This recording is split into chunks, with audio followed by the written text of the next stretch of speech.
জগন্নাথ দেব উঠে পড়েছে, দেখতেই পাচ্ছেন। আর ওই যে আমার ছেলে শুয়ে আছে। নমস্কার, নতুন একটা ভিডিও নিয়ে চলে আসলাম। উঠে পড়েছি, ফ্রেশ হয়ে গেছি, উঠেছি অনেকক্ষণ। মাসির সাথে একটু কথাবার্তা বলছিলাম, তার জন্য একটু দেরি হয়ে গেল। আর আমার হাজব্যান্ড নিয়ে এসছে ফুলমালা ঠাকুর, আজকে তো বৃহস্পতিবার জানে, নিয়ে চলে এসছে। ছেলেকে তুলবো, ছেলের আন্টি আসবে, তো একেবারে তুলে দিয়ে এরপরে আমরাও চা করে নেবো, ওকে দুধ দিয়ে দেবো, তাহলে তাড়াতাড়ি হয়ে যাবে। স্নান করিয়ে বসিয়ে দেবো, নাহলে অনেকটা বেলা হয়ে যায়। আমার হাজব্যান্ড দেখি চা তো খায় না, দুধ যদি খায় একটু তাহলে দেবো। এই হচ্ছে ব্যাপার। আর রান্না বলতে গেলে আমার হাজব্যান্ডের, আমার ছেলের জন্য ডাল রেখেছিলাম, ওই ডাল আছে। আলু সেদ্ধটা ও খাবে না বলছে, আলু সেদ্ধটা যদি ভালো থাকে তাহলে আমরা খেয়ে নেবো। আর মাছ ভাজা ভেজে দেবো আমার হাজব্যান্ডকে।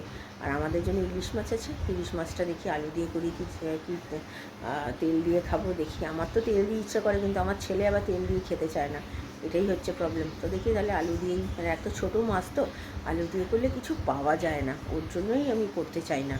তো ঠিক আছে, দেখা যাক কী হয়, সেটাই করব।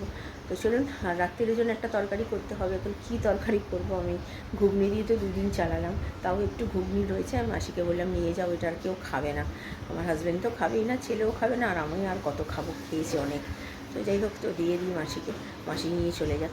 তো চলুন, এখন আমি যাই, ছেলেকে তুলি, আমি আবার পরে আসছি। আমার চা বসিয়ে দিয়েছি, আদা চিনি দিয়ে দিয়েছি, আর এখানে ছেলের দুধ মানে করে নিয়েছি।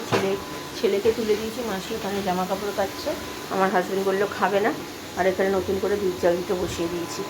তো চলুন, এবার চা পাতাটা দেবো, মিষ্টিটা ঠিক আছে কিনা দেখে নিই।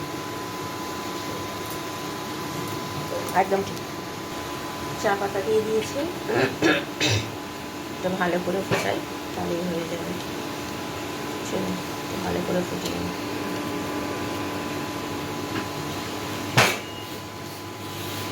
এই আমার চা রেডি, আর এখানে দুধটা হোক, এক্ষুনি ফুটে যাবে। তো চলুন চাটা খাই, পরে আসছি। আমার চা খাওয়া হয়ে গেছে, ছেলের দুধ খাওয়াও হয়ে গেছে। আমার হাজব্যান্ড তো খেলো না বললাম, বিদু বিস্কুট খেয়েছে। তো আমাদের খাওয়া দাওয়া করে ছেলেকে বললাম যাও স্নানটা করে নাও, একেবারে ও চলে গেছে বাথরুমে। আর মাসি কাজ করে চলে গেছে, আর আমাদের ওর আন্টি চলে আসবে যেহেতু একটু পরে। আর আমার রান্না বলতে গেলে আমার আজকে শুধু মাছ ভাজা করব, তাহলেই হয়ে যাবে। রাত্রিরের তরকারি বলতে গেলে দেখি রাত্রির একটা বাটি চচ্চড়ি, না হয় কিছু আলু ভাজা করে দেবো, রুটি দিয়ে খাবো। তো আর কিছু মাথায় ঢুকছে না, ওরা আর কিছু খেতে চাইছে না অন্য কিছু। আর ঘুগনি যা ছিল মাসিকে একটুখানি পড়েছিল, সেটা মাসিকে দিয়ে দিলাম। মাসি বললো হ্যাঁ নিয়ে যাবে, অবশ্য জোর করে দিইনি। মাসি বললো হ্যাঁ ঘুগনি নিয়ে যাব, তাই দিয়ে দিয়েছি। তো দেখা যাক মাসি খেয়ে কেমন বলে। আমাদের তো খুব ভালোই লেগেছে। তো যাই হোক, চলুন এদিকে জলগুলো ভরে নিয়েছি, ছেলে আসুক, ছেলেকে তৈরি করে বসিয়ে দিই। আর আমি ভাত বসাবো একটু পরে। আমার ছেলের যা ভেতরে ভাত ছিল স্কুলে খেয়ে যাওয়ার মতো, আমার হাজব্যান্ডের হয়ে যাবে সেটা। তো সেটাই গরম করে আর ডাল দিয়ে মাছ ভাজা দিয়ে আমার হাজব্যান্ড খেয়ে চলে যাবে। এখন পড়তে বসিয়েছি, ওর আন্টি আসতে একটু দেরি আছে, তো আজকে রান্নার চাপটা অতটা নেই বলে তো ওকে এখন ইতিহাসটা পড়াচ্ছি, ধরছি পড়াগুলো। তো মোটামুটি পারছে, কিছুটা আটকাচ্ছে, সেটা আমি ধরিয়ে দেখিয়ে দিচ্ছি। তো অনেক দিন পর পড়াতে বসলাম, পড়ানো আমার হয়ই না বলতে গেলে, যেহেতু ওর সময় হয় না, দুবেলায় আন্টি থাকে আর আমার রান্নার চাপ থাকে বলে তো এখন দেখতেই পারি না। তো যখন সময় পাই তখন দেখি। আর এখন পরীক্ষার সামনে একটু তো দেখতেই হবে, কিছু করার নেই। তো চলুন ওকে একটু পড়িয়ে টরিয়ে নিই, তারপরে ভাত বসাবো। আমার হাজব্যান্ড স্নান করতে চলে গেছে, ও এবারে খাবে, যেহেতু ভাত তো আছে বললাম আগেই, তো তার জন্য একটু মাছটা শুধু ভাজতে হবে। আর একটু আলু সেদ্ধটা আছে, আলু সেদ্ধটা মেখে দিয়ে দেবো, খেয়ে নেবে। তো ওকে পরিয়ে নিয়ে তারপরে আমি এদিকে করে নিয়ে তারপরে আমি যাব স্নান করতে। ছেলে তো স্নান করে চলে এসেছি, ভাত বসিয়ে দিয়েছি, আর এখানে খাবারগুলো সব বার করেছি।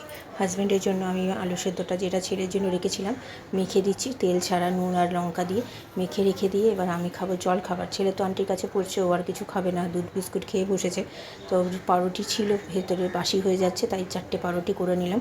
তো এই যেমন শেখে করি সেরকমই আমার হাজব্যান্ড বৃহস্পতিবারের পুজো করতে বসে গেছে। মানে পুজো মোটামুটি শেষের দিকে, তাড়াতাড়ি করে খেয়ে নিয়ে এবার মাছটা ভাজবো। গরম গরম মাছটা ভাজতে হবে যেহেতু, আর ডালটা গরম করে দেবো, তাহলেই হয়ে যাবে। আর সবই তো মোটামুটি গরম আছে। তো চলুন এদিকে এটা আমি খেয়ে নিই, যেমন কী বলে গোলমরিচ গুঁড়ো আর নুন দিয়ে খাই, সেরকমই আজকে একটু মিষ্টি দিয়ে নিই। তো এই হচ্ছে ব্যাপার। তো চলুন তাড়াতাড়ি করে খাওয়া দাওয়া সেরে আগে মাছ ভাজাটা ভাজি, তারপরে আমি যাব স্নান করতে যাব। ঘরে চলে এসেছি, আমার হাজব্যান্ডের পুজো হয়ে গেছে। তো তেলটা গরম করে নিয়ে আগে আমার হাজব্যান্ডের মানে কাতলা মাছটা ভেজে নেব। তারপরে আমাদের ইলিশ মাছগুলো ভাজবো। ইলিশ মাছগুলো এতটাই ছোটো না, তো সেই জন্য আর ঝোল ঝাল কিছু করলাম না, তো শুধু ভাজা দিয়ে তেল দিয়ে খেয়ে নেবো। আলু সেদ্ধও ছিল, আমার হাজব্যান্ডকে দিয়েছি, আর ছেলের জন্য একটু রেখে দিয়েছি। যদি তেল দিয়ে খেতে ভালো না লাগে তাহলে আলু সেদ্ধ দিয়ে ঘি দিয়ে তাহলে খেয়ে নিতে পারবে। তো চলুন, ভাজাভাজিগুলো হয়ে গেছে, ছেলের আন্টিও ছেড়ে দেবে একটু পরে। তো তত এখনও পড়ছে অবশ্য, সামনে যেহেতু পরীক্ষা একটু টাইম দিয়ে পড়াতে বলেছি, কারণ এমনিও পড়াই যদিও, তবুও যেহেতু বুঝতেই পারছেন সিলেবাস পুরোপুরি শেষ হয়নি। আজকে সকালবেলা ধরেছি, ভালো মতো পড়াগুলো দিতে পেরেছে আন্টিকে। তো চলুন, হয়ে গেছে, ছেলে আমার হাজব্যান্ডকে খেতে দিই। হাজব্যান্ডের পুজো হয়ে গেছে, দেখতেই পাচ্ছেন, ভালো মতো সুন্দর করে যেরকম বৃহস্পতিবারে পুজো করে সেরকমই পুজো করছে। আর ওইদিকে আমার রান্নাবান্না তো কমপ্লিট হয়ে গেছে, আমার হাজব্যান্ডকে খেতেও দিয়ে দিয়েছি। আর ছেলের আন্টি চলে গেছে, ও নিজে নিজে পড়ছে, ওর স্নান হয়ে গেছে যেহেতু অতটা চিন্তা নেই। এবার আমি যাবো স্নান করতে, আর জামা কাপড় এখনও কিছু শুকায়নি, একটু পরে গিয়ে তুলবো। তো চলুন, এদিকে পুজো হয়ে গেছে, আমি আবার পরে আসি। হয়ে গেছে আমার, তো এখন জামা কাপড়গুলো তুলে রেখে গেছিলাম, স্নান করে এসে জামা কাপড়গুলো পাট করছি। ছেলে গেছে ওই পেপসি আনতে, আমার ওই 3 টাকা দামে এখন যে ছোটোবেলায় আমরা যে পেপসি খেতাম সেই পেপসিটা ওর খুব ভালো লেগেছে। এরপর পাপাকেও দিয়েছে, পাপা তো খায়নি, ও খাবার সময় পাচ্ছে না, রেখে দিয়েছে ফ্রিজে, ডিপ ফ্রিজে, ও পরে খাবে। তো যাই হোক, এখানে চলে এসে ও এখন ওই পেপসিটা গরম করে নিয়েছে, আমি ওকে তো ঠান্ডা দিই না, একটু গরম করে নিয়ে তো তারপরে ও খাবে এখন। আর এখন আগেও গেছিলো পেপসিটা আনতে, আর এখন গেছে এমনি যে পেপসি খাই আমরা, মানে এমনি থামস আপ পেপসি, সেই পেপসি আনতে গেছিলো। তো সেটার জন্যে এত গরম এসে মানে হাঁপিয়ে গেছে, তাই এখন একটু গরম হয়ে গেছে, ঠান্ডাটা কেটে গেছে, এখন এটা খাচ্ছে। এবার খেতে দেবো, আমি আর ও খেয়ে নেবো। আজকে দুপুরের খাবার বেড়ে নিয়েছি আমার আর ছেলের, তো দারুণ খেয়েছি খাবারটা। চলুন খেয়ে নিই, পরে আসছি। কেমন খেলে আজকে দুপুরে? ভাল লাগলো? এটা কি দিয়ে খেলে আজকে দুপুর বলো? তেল ইলিশ বলো, ভাজা ইলিশ আর মাছের তেল, তাই তো? তুমি তো খাবে না করছিলে। মাঝে মধ্যে এইসব খাবার খেতেও ভালো লাগে, সবসময় কি মাছের ঝোল ঝাল ভালো লাগে? তাহলে তুমি যে আজকে খেলে, তোমার কি খুব খারাপ লাগলো খাবারটা? মোটামুটি? তা সব ভাত তো খেয়ে নিলে, তাহলে কি করে মোটামুটিটা হলো আমাকে সেটা বলো। ও, খিদে পেয়েছিল, ঠিক আছে, খিদে তো পাবেই, সেটা স্বাভাবিক কথা। ভালো যদি না হয়, খিদে পেলেও কিন্তু মানুষ খেতে পারে না। আর বিশেষ করে তুমি, ভালো খাবার না হলে তুমি তো খাও না, তাহলে আজকে কি করে খেলে? খাবে তো এবার থেকে? আবার দেখছি। ঠিক আছে, চলো। এখন 4টে বাজতে 10 মিনিট বাকি, খাওয়া দাওয়া সেরে উঠেছি, তাও 3টে 5-10 হবে। খুব ভালো খেয়েছি। আর ছেলে, শুনতেই পেলেন, ছেলে খুব একটা তেল দিয়ে পছন্দ করে না, ইলিশ মাছের তেল দিয়ে, ও ঝোল ঝাল বেশি পছন্দ করে। তো আজকে খাইয়েছি, ওর বেশ ভালোই লেগেছে। আর আমার তো খুবই প্রিয় ইলিশ মাছ। ইলিশ মাছটা ছোটো ছিল বলেই তো করিনি, ওকে আমি বুঝালাম, ও খেয়ে বেশ ভালো লেগেছে। তো ঠিক আছে, চলুন আপাতত এখন একটু রেস্ট নিই, বিকেলে আমার পড়ানো আছে। ছেলের আন্টি যদিও নেই, ছেলে একাই পড়বে, আমি ওকে পড়াবো। তো আমি আবার পরে বিকেলে আসছি, আর দেখি বিকেলে কি রান্না করি, এখনও কিছু ডিসাইড করে উঠতে পারিনি। রান্নাঘরে চলে গেছি, কোটাকুটি রান্নাঘরে। তো আমাদের রুটির মাসে রুটি করছে বলে আমি এখানে কোটাকুটি করছি, আলুর করছি তরকারি, মানে যেটাকে বাটি চচ্চড়ি। তো 2টো আলু দিয়ে করছি, আর 2টো পটল ছিল, তো সেটাই কেটে নিচ্ছি, নিয়ে করছি। আমার স্টুডেন্ট চলে আসবে, স্টুডেন্টের তো স্কুল থেকে অনেক কাজ দিয়েছে, আমি তাড়াতাড়ি করে করছি যাতে ওকে বসে করাতে পারি। তো মাসি ওইদিকে করছে, আর আমি পাশে বসিয়ে দেবো, নাহলে আমারও দেরি হয়ে যাবে। আমার ছেলেকেও তার মধ্যে পড়াতে হবে, ওর আন্টি যেহেতু আসবে না।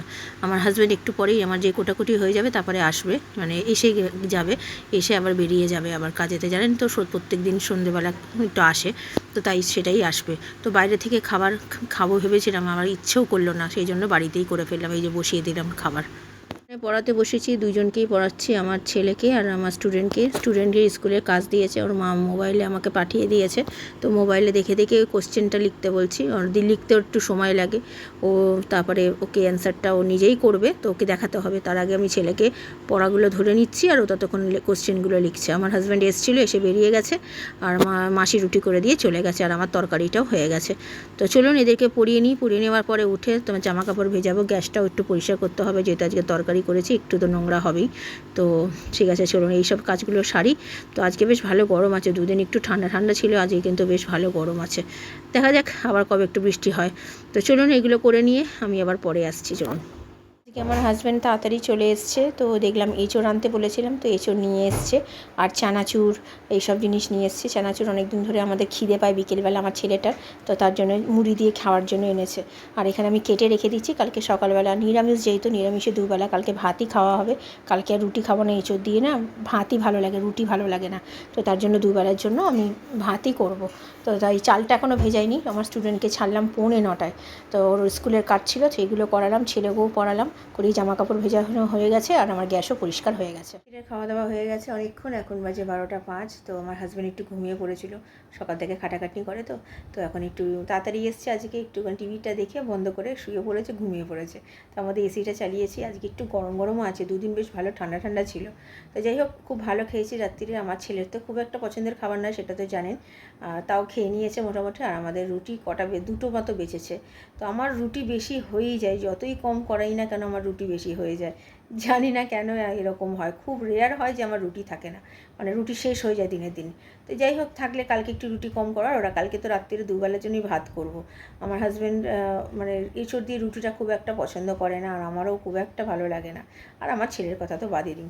তো কালকে দুবেলার জন্যই ভাত করছি, চাল সেইভাবেই নিয়েছি, রাত্রিরেও ভাত খেয়ে নেবো, আর এঁচোড়টা করবো, আর কিছু করবো না। তো চলুন, মোটামুটি সব কাজ গোছানো হয়ে গেছে, জামা কাপড় ভেজানো, চাল ভেজানো হয়ে গেছে। আর ছেলের আন্টিকে কালকে একটু তাড়াতাড়ি আসতে বলেছি, কারণ কি চুলটা কাটাবো, সামনে যেহেতু পরীক্ষা, আর কাটানো যাবে না, তাই। তো চলুন, কালকে দেখা হচ্ছে। ভিডিওটা ভালো লাগলে লাইক শেয়ার সাবস্ক্রাইব করবেন, কালকে নতুন একটা ভিডিও নিয়ে চলে আসবো। আপনারা ভালো থাকবেন, সুস্থ থাকবেন, নমস্কার।